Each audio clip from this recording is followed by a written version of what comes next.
നിങ്ങളുടെ ഫേവറേറ്റ് സീരിയലുകൾ ടിവിയിൽ വരുന്നതിന് മുൻപേ സൺ നെക്സ്റ്റ് ആപ്പിൽ കാണാം. ഇനി എല്ലാവർക്കും മുൻപേ കാണൂ. ഇപ്പോൾ തന്നെ സൺ നെക്സ്റ്റ് ആപ്പ് ഡൗൺലോഡ് ചെയ്ത് സബ്സ്ക്രൈബ് ചെയ്യൂ.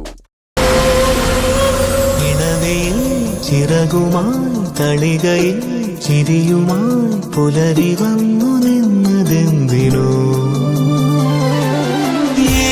ഏറെ നാളായി ദൂരെ ദൂരെ മാറി നിന്ന കാറ്റോ ചാരെ ചാരെ കുളിരെഴും കവിതകൾ നെയ്തുവോ നെയ്തുവോ.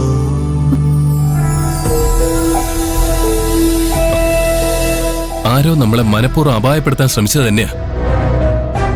പാറു ഇവിടെ നിൽക്ക്, ഞാനിപ്പോ വരാം. വേണ്ട വേണ്ട പ്രേംചേട്ടാ. എന്താ പാറു? നല്ല വേദന. കൈ അധികം അനക്കണ്ട, പാച്ച് വാങ്ങിച്ച് ഒട്ടിച്ച വേദന മാറും. വാ.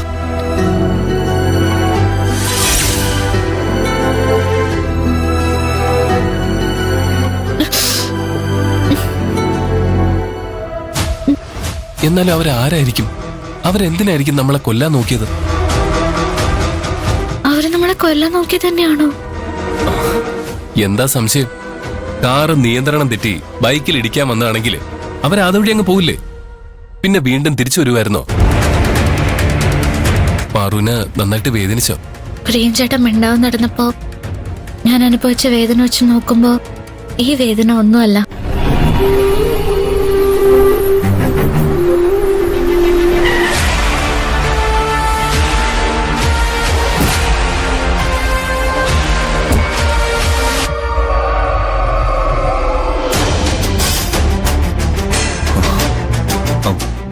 പ്രിയൻ പാർവതിയും കൂട്ടി കമ്പനിയിലേക്ക് വരുന്നുണ്ടാവുന്ന ഞാൻ കരുതിയത്.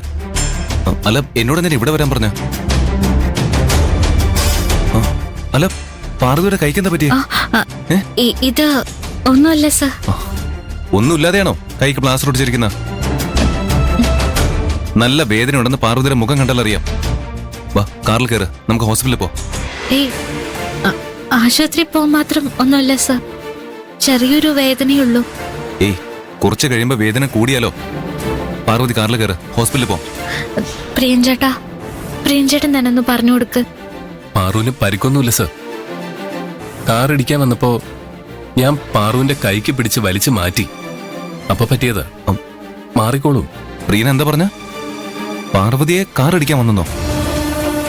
അതെ സർ, തലനാരിഴയ്ക്ക ഞങ്ങൾ രക്ഷപ്പെട്ടത്. ആ കാർ തന്നെ വീണ്ടും വന്നു. അപ്പോഴാ ഞാൻ പാറുവിനെ പിടിച്ചു മാറ്റിയത്. ഒരു കാറ് 2 തവണ നിങ്ങൾ ഇടിക്കാൻ വന്നോ?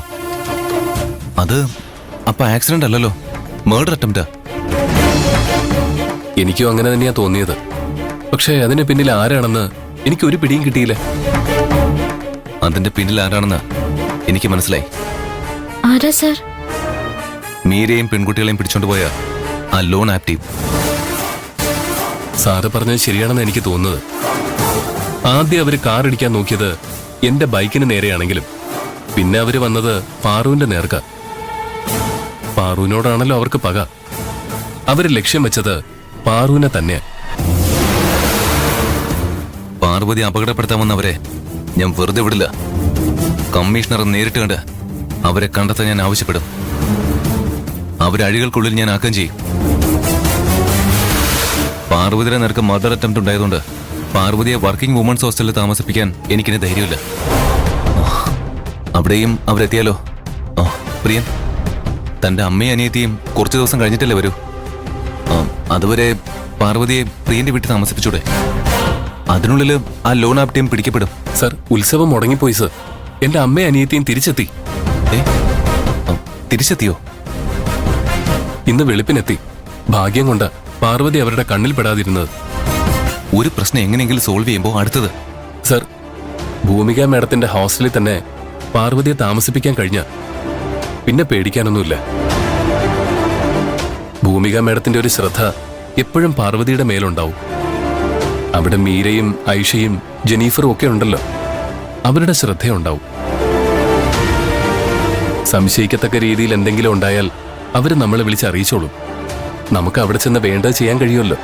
പക്ഷെ പ്രിയഞ്ചേട്ടാ, ഇനി എന്നെ ഹോസ്റ്റലിൽ താമസിപ്പിക്കില്ലെന്ന് മാഡം ഉറപ്പിച്ചു പറഞ്ഞതല്ലേ? മാഡത്തിനോട് നമുക്ക് സംസാരിക്കാം. പാർവതിക്ക് വേണ്ടി ആരോട് വേണമെങ്കിലും റിക്വസ്റ്റ് ചെയ്യാൻ ഞാൻ തയ്യാറാ. ഇപ്പൊ തന്നെ സംസാരിക്കാം, വാ. സർ, എനിക്കിപ്പോ പറ്റില്ല. എനിക്ക് അത്യാവശ്യമായിട്ട് ഒരിടം വരെ പോകാനുണ്ട്. സാറ് പാറുവിനെയും കൂട്ടി കമ്പനിയിലേക്ക് പൊയ്ക്കോ. ഞാൻ ഫ്രീ ആവുമ്പോ സാറിനെ വിളിച്ചോളാം. നിങ്ങൾ ഹോസ്റ്റലിൽ എത്തിയാൽ മതി, ഞാൻ അവിടെ എത്തിക്കോളാം. ഓക്കെ, അങ്ങനെ പ്ലാൻ ചെയ്യാം. പാർവതി വാ.